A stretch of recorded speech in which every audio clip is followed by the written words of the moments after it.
자, 오늘의 말씀 주제는 균형 잡힌 신앙입니다. 우리의 신앙생활을 가만히 돌아보면 마치 뇌줄타기와 같습니다. 조금만 한쪽으로 기울어도 금세 중심을 잃고 흔들리게 됩니다.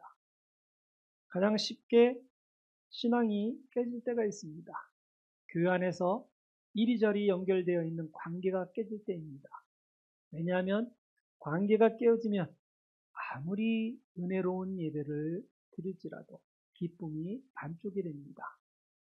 또한 섬김에 헌신할 수 없게 됩니다. 말씀과 기도가 약해지면서 우리의 열심은 쉽게 지치고 메말라 버립니다. 하나님께서 원하시는 조화롭고 균형 잡힌 신앙의 삶이 무너져 버리게 됩니다. 그렇다면 하나님께서 기뻐하시는 균형 잡힌 신앙은 어떤 모습이겠습니까? 하나님께서 기뻐하시는 균형 잡힌 신앙은 릭 워렌 목사님의 말씀처럼 영적 건강의 비결인 균형을 이루는 모습입니다. 그리스도 안에서 성숙한 신앙인으로서 다음에 5가지 핵심 목적이 조화롭게 작동하는 삶을 의미합니다. 곧 예배, 교제, 제자훈련, 봉사, 전도가 조화롭게 작동하는 삶을 살아가는 사람을 의미합니다. 아마도 이 말씀은 지금까지 신앙생활 하시면서 수없이 들어보았을 정도로 평범한 내용입니다. 오늘 말씀을 통해 우리는 이 5가지 목적이 우리의 신앙 안에서 어떻게 균형을 이루어야 하는지를 함께 살펴보려 합니다. 첫 번째, 하나님과의 관계 회복을 위한 예배입니다. 우리 신앙의 균형은 어디에서 시작된다고 생각하십니까? 그 출발점은 언제나 하나님과의 관계, 곧 우리가 드리고 있는 예배입니다. 예배는 단순히 주일에 교회 와서 찬송을 부르고 설교를 듣는 행위가 아닙니다. 예배는 하나님, 제 삶의 중심은 주님이십니다라는 고백인 겁니다. 예배는 내 시선을 세상에서 하나님께로 다시 돌려놓는 영적 중심의 재조정입니다. 우리가 아무리 바쁘게 살다 보더라도 마음의 초점이 흐트러질 때가 있습니다. 해야 할 일, 감당해야 할 책임, 세상의 유혹들로 인해 하나님을 향한 마음이 흐트러질 때가 있다는 것입니다. 그때 예배는 우리를 다시 제자리로 세우게 해주는 것입니다. 하나님을 바라보게 하고 잃어버린 중심을 회복시키는 것이 바로 예배입니다. 예배는 균형의 첫 단추가 됩니다. 이 단추를 잘못 끼우면 그 다음에 모든 단추가 어긋나듯 예배가 무너진 신앙은 결코 건강할 수 없습니다. 예배가 회복될 때 우리의 관계가 회복되고 삶의 방향이 바로잡히며 우리의 열심 또한 올바른 목적을 향해 나아가게 되는 것입니다. 그러므로 예배는 단순한 주일 행위가 아니라 매일매일의 삶 속에서 주님, 제 삶의 중심은 주님이십니다라고 고백하는 태도가 필요합니다. 우리의 시선이 세상에 머물지 않고 모든 생각과 감정이 오직 하나님께 맞추어질 때 그때 비로소 우리의 신앙은 균형을 회복하게 될 것입니다. 두 번째, 함께 자라는 공동체를 위한 교제의 중요성입니다. 우리가 아무리 신실하려 해도 신앙은 혼자서는 오래 버티기 어렵습니다. 하나님은 우리를 개인으로 부르셨지만 공동체 안에서 자라가도록 설계하셨습니다. 그렇게 하나님은 우리가 서로의 차이를 통해 성장하도록 하셨습니다. 교제는 단순히 함께 식사하거나 대화를 나누는 것이 아닙니다. 그것은 서로의 믿음을 세워주고 넘어질 때 붙잡아주며 연약할 때 함께 기도하는 영적 동행의 자리입니다. 우리는 서로 다릅니다. 성격도 다르고 신앙의 깊이도 다릅니다. 그렇기에 공동체는 때로 불편하고 마찰이 생기기도 합니다. 하지만 바로 그 과정을 통해 하나님은 우리를 다듬고 성숙하게 하십니다. 교제는 나를 다듬는 하나님의 도구이기 때문입니다.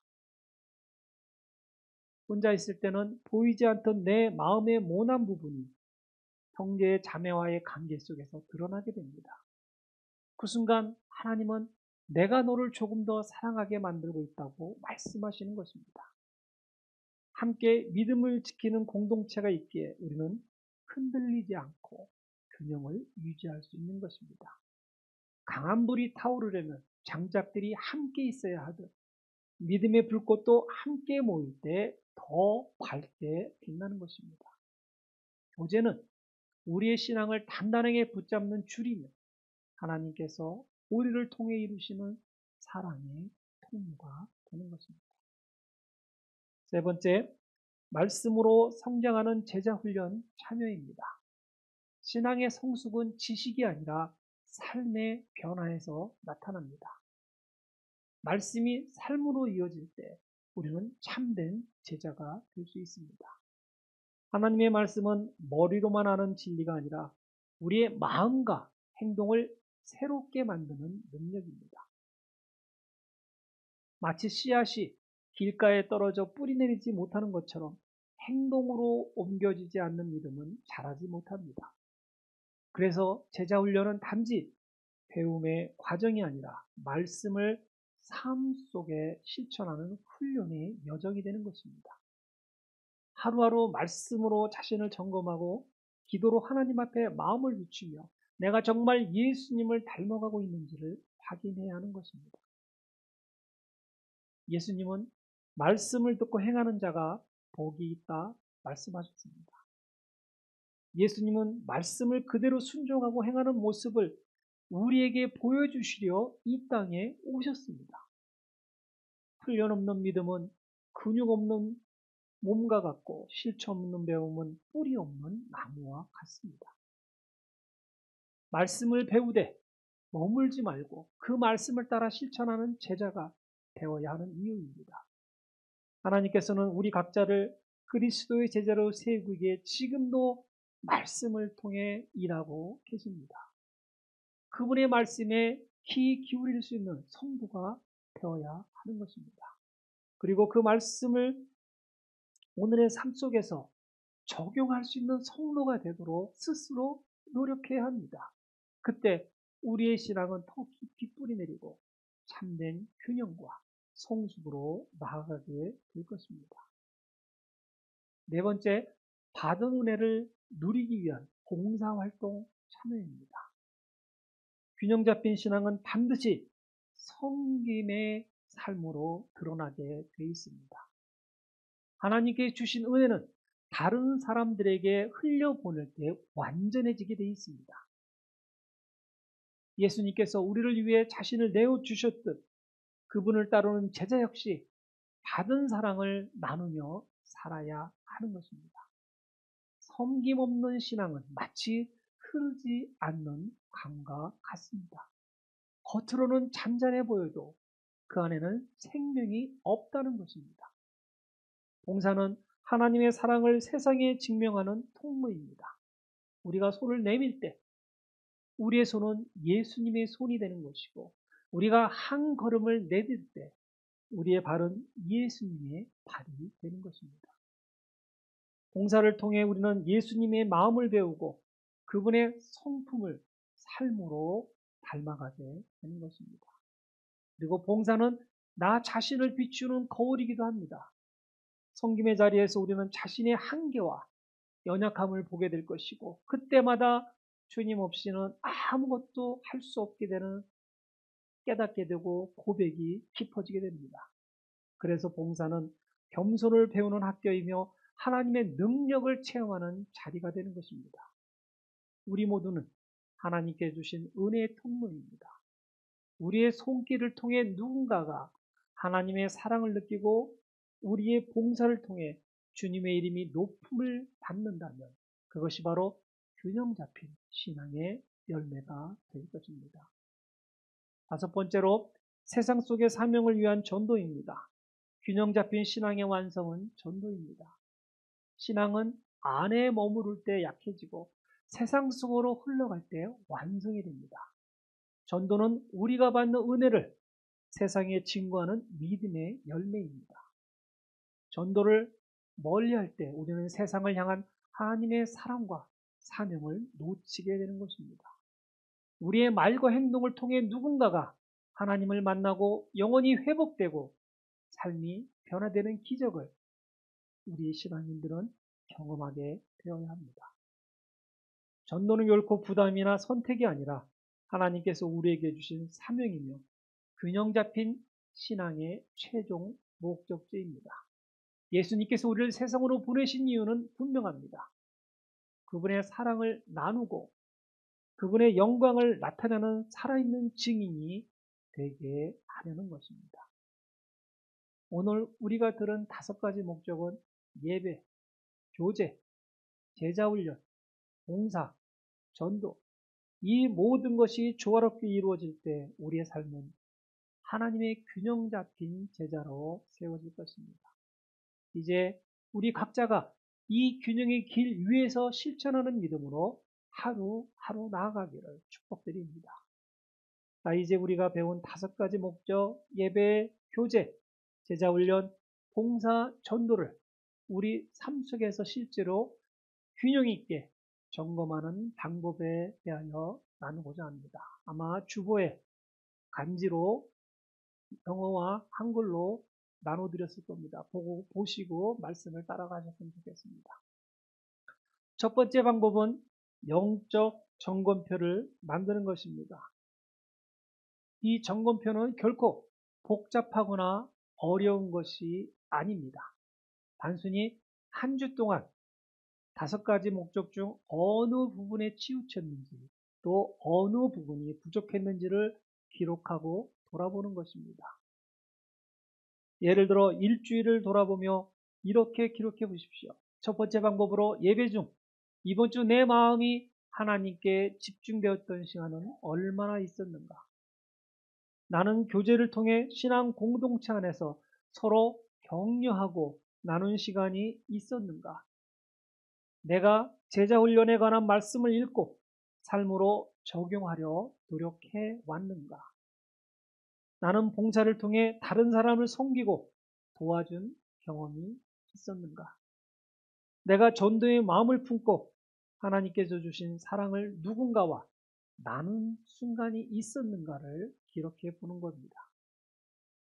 각 항목마다 1점에서 5점으로 체크하거나 간단한 메모를 남기면서 점검해도 좋습니다. 이렇게 기록을 남기면 내 신앙의 패턴을 한눈에 볼 수 있고 어느 부분이 부족한지 어디를 더 신경 써야 하는지 분명해집니다. 하지만 혼자서의 점검만으로는 한계가 있습니다. 우리의 시야는 때로는 좁고 자신을 객관적으로 보기 어렵기 때문입니다. 그래서 필요한 것이 바로 함께 점검할 동역자가 필요한 것입니다. 두 번째 방법은 함께 점검할 동역자를 세워서 혼자보다 공동체 속에서 균형을 유지하도록 하는 것입니다. 균형 잡힌 신앙은 혼자의 힘으로 지켜내기 어렵다 말씀드렸습니다. 우리는 때로 마음이 흐트러지고 신앙의 초점이 흔들릴 때가 많기 때문입니다. 그럴 때 필요한 것이 바로 함께 점검할 수 있는 동역자입니다. 동역자는 단순한 친구가 아닙니다. 서로의 신앙을 격려하고 부족한 부분을 조심스럽게 바로잡을 줄 수 있는 영적 파트너가 되어야 합니다. 한 주 동안 다섯 가지 목적, 예배, 교제, 제자훈련, 봉사, 전도를 함께 점검하며 서로 경험을 나누고 도전과 결단을 공유할 때 혼자 있을 때보다 훨씬 안정적으로 신앙의 균형을 유지할 수 있게 됩니다. 예를 들어 한 주 동안 말씀 묵상이나 봉사, 전도 실천 정도를 서로 확인하며 이번 주 나는 예배에 조금 소홀했지만 교제와 봉사에는 잘 실천했네. 이런 식으로 같이 나눠보는 겁니다. 서로의 경험을 공유하고 피드백을 주고받는 과정에서 우리는 자신의 삶을 더 객관적으로 바라보고 하나님께 집중할 수 있게 되는 겁니다. 단, 상대방의 의견에 절대로 분노를 가진다거나 실망을 가져서는 절대 안 될 것입니다.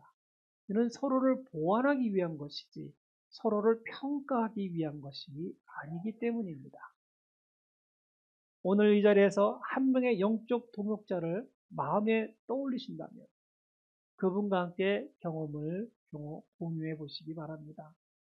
서로의 신앙 여정을 점검하며 격려하고 도전하는 관계를 세우는 것이 하나님께서 원하시는 균형 잡힌 제자의 삶으로 나아가는 중요한 열쇠가 되어줄 것입니다. 세 번째 방법은 배운 것을 나누는 것입니다. 이는 균형 잡힌 신앙을 더욱 견고하게 할 수 있는 것입니다. 신앙의 균형은 단순히 내 안에서만 지켜지는 것이 아닙니다. 하나님께서 우리에게 주신 은혜와 깨달음은 나눌 때 더 깊이 뿌리 내리게 됩니다. 배운 것을 나눈다는 것은 단순히 지식을 전달하는 것이 아닙니다. 말씀 속에서 깨달은 진리, 삶 속에서 경험한 하나님의 사랑, 그리고 신앙의 도전과 결단을 다른 사람과 나누는 것입니다. 이 과정을 통해 우리는 스스로 그 배움을 다시 점검하고 믿음이 더욱 견고해지며 균형 잡힌 삶으로 자라나게 되는 것입니다. 예를 들어 같은 그룹 안에서 말씀 묵상을 함께 나누거나 봉사와 전도의 경험을 서로 공유하며 배움과 은혜를 나누어 보십시오. 이때 나눔은 단순한 전달이 아니라 서로가 서로에게 도전과 격려가 되는 시간이 되어야 합니다. 하나님께서 주신 균형 잡힌 신앙은 혼자만 간직하는 것이 아니라 함께 나누며 살아갈 때 더욱 빛나는 것입니다. 오늘 배운 것을 주변 사람에게 나누는 것은 실천부터 해보려는 계획을 한번 세워보십시오. 그 나눔이 곧 신앙을 단단하게 세우고 하나님께 영광을 돌리는 길이 될 것입니다. 오늘 우리는 하나님께서 원하시는 균형 잡힌 신앙 중요성을 함께 살펴보았습니다. 우리가 균형을 잃으면 신앙은 흔들리고 사명은 흐려집니다. 하지만 균형 잡힌 신앙은 세상을 향해 흔들리지 않는 강력한 증거가 되어줄 것입니다.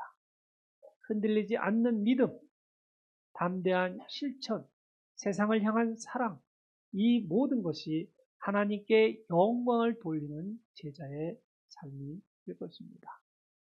혹시 이러저러한 이유로 오늘의 말씀을 다음에 해보자고 미루시려는 생각을 가지고 계십니까? 오늘 여기서 바로 지금 결단해 주시기 바랍니다. 나는 어느 영역에서 치우쳐 있는가? 오늘 이 순간 무엇을 실천함으로 내 신앙을 바로잡을 수 있는가? 한 가지 행동이라도 좋습니다. 말씀 묵상, 작은 봉사, 사랑의 전도, 신앙의 고백 중 무엇이든 오늘부터 시작하기를 바랍니다. 이 작은 결단 하나가 쌓이고 쌓이면 우리의 삶은 하나님 중심으로 단단히 세워질 것입니다. 그럼 오늘은 무엇을 먹을까? 내일은 어떻게 살아가야 할까? 라는 세상적 고민이 사라지게 될 것입니다. 마음을 다지기 위해서 속으로 따라해 보시기 바랍니다. 주님, 제 삶을 주님의 중심으로 다시 세우겠습니다. 제가 받은 은혜를 나누며 흔들리지 않고 담대히 살아가겠습니다. 제 마음과 행동, 생각과 계획까지 모두 주님께 맡기겠습니다. 앤더슨 한마음 우리 교회 성도님들, 이 결단은 단순한 다짐이 아니라 하나님 앞에서의 전면 도전입니다. 오늘 우리가 내딛는 한 걸음이 우리의 신앙을 온전히 하나님께 집중된 균형 잡힌 제자의 삶으로 바꿀 수 있을 것입니다. 주저하지 마시고 주님 앞에 서서 담대하게 미래의 균형 잡힌 신앙인이 될 수 있도록 전진하시기 바랍니다. 오늘 바로 지금 성도님들의 삶이 하나님께 온전히 헌신되는 순간이 되도록 해 주시기 바랍니다. 이것을 단순히 듣고 이해하는 데 그쳐서는 안 될 것입니다. 진정한 균형의 길은 우리의 삶 속에서 실천하고 점검하며 나누어 보는 것입니다. 오늘 성도님들 각자가 내 신앙의 균형을 바로잡기 위해 오늘 내가 해야 할 한 가지 실천은 무엇인가? 그리고 주님께 온전히 고백하는 시간을 보내보시기 바랍니다. 오늘 우리가 내딛는 결단과 행동 하나하나가 균형 잡힌 삶으로 자라가는 담대한 발걸음이 되어줄 것입니다. 하나님께서 기뻐하시는 제자의 삶, 바로 지금 여기서 시작되기를 우리 주 예수 그리스도의 이름으로 축원드립니다. 네, 우리 잠깐